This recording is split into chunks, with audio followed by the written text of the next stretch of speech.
Você imagina como que é ficar com um feto dentro da sua barriga, um feto morto, por pelo menos 5 dias até ele ser eliminado com medicação? Isso aconteceu comigo na minha segunda gestação. Eu estava grávida, terceiro mês, e o bebê não desenvolveu por um problema do útero que eu vim a descobrir depois. E foi muito difícil, né? Você ter que esperar para eliminar aquele bebê, que foi um projeto, foi planejado, foi um desejo. Então, o luto da infertilidade, ele dói. E é para isso que eu estou aqui. Vou trocar a minha experiência com você, a minha experiência pessoal, e falar também sobre a depressão, né, que ela pode ocorrer após um aborto espontâneo, ou também chamado de retido. Fica comigo até o final. Vou falar sobre a depressão pós-aborto espontâneo, ou retido também é o nome, que faz parte, né, de vários vídeos que eu estou falando sobre o luto, a elaboração do luto. Eu falei sobre o que você deseja ter filhos, né, para pensar na motivação. Falei sobre um vídeo sobre a infertilidade masculina, infertilidade no homem, e agora falar a infertilidade feminina. Vou falar em outros vídeos também. Aqui é no sentido quando tem um aborto, né, espontâneo, quando se perde um bebê. Em relação à expectativa de ser mãe, né, nós meninas, quando meninas, desde meninas, somos educadas, né, ganhamos bonecas de presente, casinhas. Ainda na nossa sociedade tem muito essa questão do papel feminino, né, está relacionado com a maternidade. É uma emoção assim muito grande se é uma gravidez desejada, né, mas ao mesmo tempo ela é acompanhada de sentimentos ambivalentes. Você tem medo, tem ansiedade, tem alegria, mas tem questionamentos também se você até vai dar conta, né, se você vai ser capaz, principalmente quando é um primeiro filho ou filha. Em relação ao ultrassom, né, o primeiro ultrassom que eu fiz dessa segunda gestação, que não foi a termo, quando eu estava esperando, saiu uma mulher que tinha feito ultrassom um pouquinho antes de mim, né? E ela comentou com a pessoa, ela saiu triste e comentou com a acompanhante, tipo assim, poxa, agora que eu queria, né? No começo eu nem quis esse bebê, agora que eu quis, né? Que eu queria e não foi, né? Perdi. Ela estava muito triste com esse questionamento. E eu fiquei até incomodada, né? Mas você vai fazer ultrassom depois, você tem até um medo, né? Mas o meu bebê ali no segundo mês estava tudo bem, mas no terceiro mês, então, é que eu vi, né, no outro ultrassom, que foi percebido que ele tinha morrido. E na nossa sociedade, então, como eu estava falando, tem uma pressão muito grande, né, em relação a essa expectativa de ser mãe. Né? Quando você tem um filho, aí se cobre pelo segundo, se você não tem nenhum, né, é casada, também se pergunta, né, e aí quando que vem o primeiro filho, né? Mas, em alguns casos, então, esse sonho é interrompido, né? Ocorre o aborto e as pessoas vão reagir de forma diferente. Geralmente, é lógico, vem uma tristeza muito grande, né? Mas isso vai estar relacionado também se é logo no comecinho, né? Ou se é mais para o final de uma gestação. Então, o aborto é algo que ninguém espera, né? Pelo menos quem tem o desejo dessa gestação. Então, é algo que se interrompe, né? Um planejamento, um projeto. A gente sabe que é muito comum nos primeiros 3 meses, principalmente, da gestação. Tanto que tem casal que nem comenta, né, que está grávida. Espera passar os primeiros 3 meses. Então, o efeito, né, causado aí por esse aborto, ele vai depender muito mais do vínculo que essa mãe já fez com esse bebê sonhado, projetado, desejado. Se era desejado, o quanto era desejado, né? Então, isso vai fazer essa variação no tamanho do sofrimento, vamos dizer assim. Então, o aborto ele vai ter sérias consequências emocionais, né? A mulher aí vai poder desenvolver alguns problemas psicológicos, pode vir um sentimento de culpa, como se ela, né, o organismo dela está assassinando, né, esse filho, esse bebê. Isso principalmente mulheres que têm abortos vários, né? Eu me lembro de uma mulher que já tinha tido 8 abortos espontâneos, né? Então, isso é muito triste e ela pode se sentir muito mal, porque como nós vimos, né, o filho ele tem um significado de uma continuidade, de algo bom que eu vou produzir, né, que é um fruto, tanto se fala, né, um fruto. E se não dá certo, se esse fruto, né, não vinga, então eu, enquanto mãe, posso me sentir que eu é que não sou boa, não sou merecedora, né? Então, acompanhada de muitos sentimentos aí, né, de muita dor, angústia, medo, raiva, tristeza, culpa, né? diferentes sentimentos lá que passam para lidar com o luto, né? Elaboração do luto, como eu vou falar ainda mais detalhes no outro vídeo. E posso muito questionar, por que eu, né? Por que isso está acontecendo comigo? Você pode, se você crê num ser superior, num Deus, você pode até questionar e ficar muito decepcionada, vamos dizer assim, ou até achar que está sendo castigada por alguma coisa que você fez ou por algo que você não fez. Eu me lembro de uma paciente que achava que ela estava sendo castigada porque ela tinha se afastado da igreja, né? Então, é muito importante nós, enquanto profissionais, investigarmos e trabalharmos com a fantasia que essa mulher ou o companheiro, né, o pai aí desse bebê, ou os familiares vão atribuir a causa desse aborto, né? No caso aí, um aborto espontâneo. Então, é muito comum, né, nos sintomas após ocorrer esse aborto, que a mulher apresente sintomas de depressão, de ansiedade, né? E existe um período de luto que deve existir, considerado normal, geralmente em torno de 6 meses, né? 6 meses, alguns autores falam até 2 anos, para elaborar essa perda. A gente não pode prever, não sabe como essa mulher vai passar por esse período de luto, né? Isso varia muito de pessoa para pessoa, do que a gente chama dos recursos internos até que essa mulher tem para lidar com esses problemas.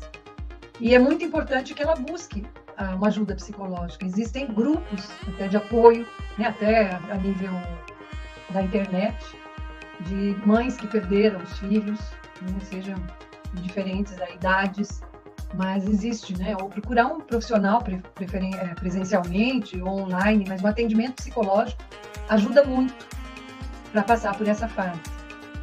Então, eu vou falar agora os vários sintomas que são mais comuns e esperados que a mulher, no caso, apresente nessa fase. E é interessante porque, às vezes, também o marido pode apresentar, o homem, né? O companheiro, o parceiro, ou até uma parceira, pode ser até pensando numa gestação, até por inseminação artificial, numa mulher, por exemplo, né, com 2 mulheres aí juntas, e uma fertilização in vitro pode ter sido feita. Então, o par pode passar por essa fase, né, os dois apresentarem muita ansiedade, depressão, e aí buscarem ajuda, o casal buscar ajuda, né, muitas vezes terapia de casal também, para que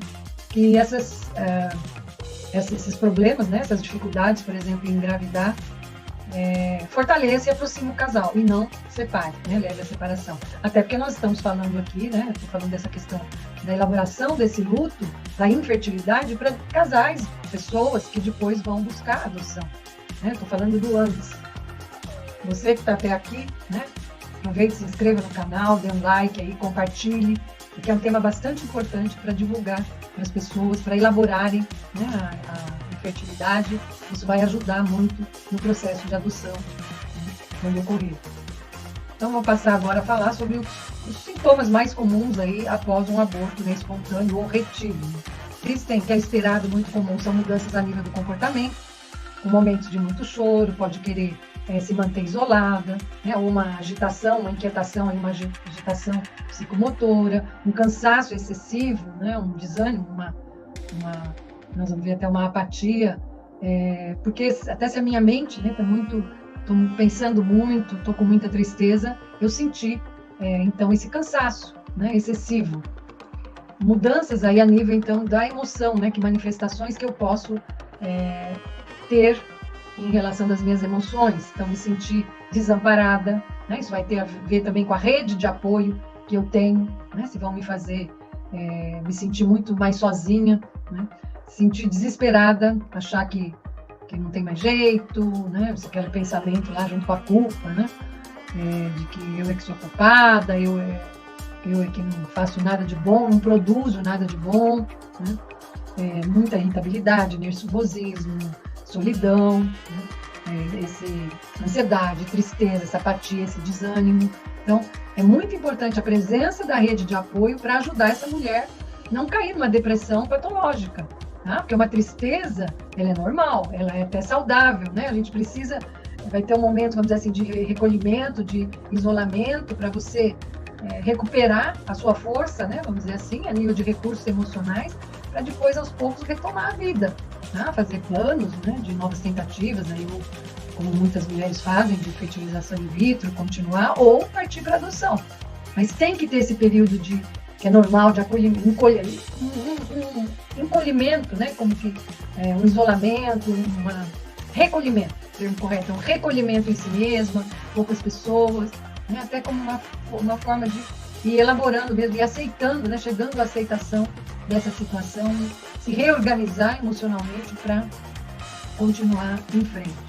Existe também alterações a nível físico, né? Pode ser uma dificuldade para dormir, a insônia, a falta de apetite, muitas queixas, né? De dores no corpo, né? Então tudo isso pode também manifestar essa alteração física no corpo, né? Tudo é lógico, o nosso cérebro, nossa emoção, nós somos um só, né? Então, a minha alteração emocional vai influenciar no meu corpo, no meu bem-estar, nas minhas alterações até a nível de cognição, né? De entendimento, de capacidade aí de memória, né? Então, posso apresentar falhas na memória, dificuldades de concentração, uma baixa autoestima, como eu falei, no sentido de estar me culpando pelo que aconteceu. E em alguns casos extremos, aí mais graves, né, eu posso ter alucinações visuais ou auditivas de ouvir criança, tá? É lógico que isso tem que ser avaliado, não é só isso, né? Mas se essas alucinações, quer dizer, eu enxergar coisas que não existem, ouvir, né, sons que não existem aí em relação a essa criança, esse bebê, eu tenho que avaliar, eu, quanto profissional, tenho que avaliar a crença religiosa que essa pessoa tem, tá? Mas até que ponto que isso vai ser passar e ajudá-la até a aceitar essa situação, essa perda, ou se isso vai se agravar, né? Eu me lembro de uma pessoa conhecida que, quando ela perdeu, no caso, o marido, era o segundo casamento dele, ela fez o que o Freud, no mecanismo de defesa na psicanálise, que é chamado de splitting, né? Que é divisão. Então, ela falava que quem tinha morrido era o pai dos filhos daquele primeiro casamento, mas que o marido dela estava vivo, era a mesma pessoa, né? Então ela tinha picos, porque a dor é tão grande que a loucura, aquele momento de loucura, de delírio que eu posso ter, é uma defesa, para eu conseguir me reorganizar. Então a gente tem que entender isso também, somente quem é família, né? Quem é rede de apoio, e muito mais o profissional, que às vezes até fica calmo, vamos aguardar, não tem que ficar falando muita coisa, não. Por isso que é muito importante, como eu já estava falando, a busca, né, de uma ajuda profissional. Isso vai ajudar na recuperação, na passagem, né, assim, até para não chegar numa depressão, tá? Enquanto quadro, né, psicopatológico, uma doença, depressão, né? Pode ter uma tristeza normal, esperada, tá? Ou alguns autores chamam até de uma depressão que não é a patológica, né, que sim que é uma depressão que é esperada. Então é muito importante que eu, nessa busca de ajuda, eu me permita também receber ajuda, né? E viver cada momento desse luto, nas diferentes fases, né? Como eu falo, primeiro você tem uma revolta, uma negação, depois você tem, às vezes, aquela barganha, né? Você quer fazer promessa, não, eu prometo voltar lá na igreja, né? Para ir eu ser abençoada e poder engravidar de novo. Depois eu posso ter muita raiva porque isso não acontece, né?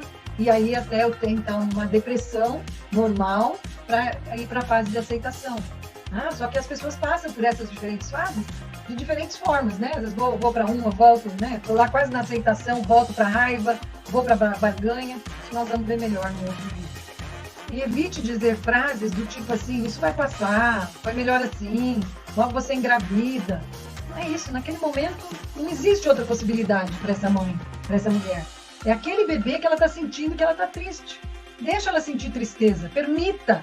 A nossa sociedade, ela nega muito que a gente tenha esse espaço de sentir a tristeza. Mas eu sempre falo, né? Eu dou o exemplo que se você pega uma areia na mão, por exemplo, você aperta, o que vai acontecer? Vai escapar pelos vãos dos dedos, não é? Então as nossas emoções são assim também. Não adianta a gente reprimir, esconder da gente mesmo, que vai sair por sintomas, por doenças físicas muitas vezes, né? Então se permita sentir, permita ser uma pessoa que você, da sua família, que isso está acontecendo, né? Escute, né? Ou fique junto apenas. E lógico que você vai tentar animar essa pessoa, que ela, né, volte a trabalhar, volte a sair, tá? Mas tudo ao seu tempo, devagar, né? Com muito respeito. Eu me lembro uma vez, eu atendia com uns alunos, dava supervisão na UTI de criança, UTI infantil, e tinha lá um casal que perdeu a filha, né? A filha tinha 2 ou 3 anos, aí não era nem um caso de aborto, mas uma criança pequena que morreu, e aí o médico, né, avisando os pais e a gente ali junto para dar um apoio na parte da psicologia, e o médico virou com essa frase, não, vocês são jovens, logo, logo vocês têm outra criança. Isso é de uma insensibilidade, né? Eu sei que muito provavelmente até dificuldade dessa pessoa para lidar com o sofrimento do outro. Então, tipo assim, olha, não chora não perto de mim, para com isso. Né? Eu não aguento o teu sofrimento, eu não aguento a sua dor. Então, se você não aguenta ficar com uma pessoa assim, você vai se entristecer, sai de perto, faça, né? Leve para um profissional para ajudar, né? E evite esse tipo de frase, é terrível, não tem nada a ver naquele momento. É um desrespeito até. Forçando aí a importância do tratamento psicológico, né? Para a depressão pós-aborto, tá? Essa fala, então, com o profissional, ela torna, né, torna mais real aquilo que aconteceu. Sabe? Que é uma coisa que você não quer acreditar, então você repete várias vezes. A sua família não vai aguentar te ouvir, né, falando daquilo várias vezes. Então, o profissional, muitas vezes, ele vai servir mesmo desse aparato, né, emocional para aguentar essa mãe, essa mulher falar, né, várias vezes, todo o sofrimento, repetir a história. Nós temos o preparo, devemos ter o preparo emocional, a nossa terapia também, para ajudar essa pessoa e ouvi-la, permitir que ela fale, porque mesmo que ela aparentemente fale a mesma coisa, não, sempre tem alguma pequena coisa de diferente, né? E falar, né, e ouvir, e ser ouvido é o melhor remédio, tá? Não reprimir os sentimentos, o exemplo que eu estava dando aí da areia, né? Apertar, vai estourar, muito pior com outras doenças, né? Vai causar, o aborto causa um desconforto psicológico, isso é comum, né? Como eu falei, essa tristeza, e é esperado, e é bom que isso seja manifesto. É muito pior se for reprimido. Isso, como eu falei, pode desencadear depois, então, numa depressão patológica, pode desencadear em outras doenças aí psicossomáticas, né? De causas emocionais, porque não elaborou, não se permitiu sentir, vivenciar essa dor. Esses sentimentos, né? Como eu falei, de culpa, de raiva, isso tudo é muito comum que ele aconteça, né? Sentimentos, vamos dizer assim, negativos. E ele evolui, então ele precisa de receber uma atenção, de ser atendido e tratado com muito respeito, como profissional de psicologia com certeza vai saber fazer. Aqui está a referência, né? Um texto, quem quiser ler, onde que eu me baseei também para estar conversando, trazendo essas informações para vocês. Aí as minhas redes sociais também. Inscreva no canal se você não é inscrito, deixe seu like, compartilhe. Essas informações são super importantes, principalmente se você pretende, né, ter filhos aí através da adoção, para você elaborar realmente a sua infertilidade. No caso aí, né, se você é uma mulher, estou me dirigindo a você, mulher, mas é importante seu companheiro, sua companheira ajudar também nesse processo, ou se o infértil é o homem, né, assista aos vídeos anteriores em que eu trato desse assunto. E eu vou continuar próximos vídeos falando também da infertilidade da mulher, do luto, né, que tem que ser elaborado. E também depois vou falar do luto da criança, que é acolhida, né, tirada da família biológica, vai para um acolhimento para depois ir para adoção. Tá? Até mais!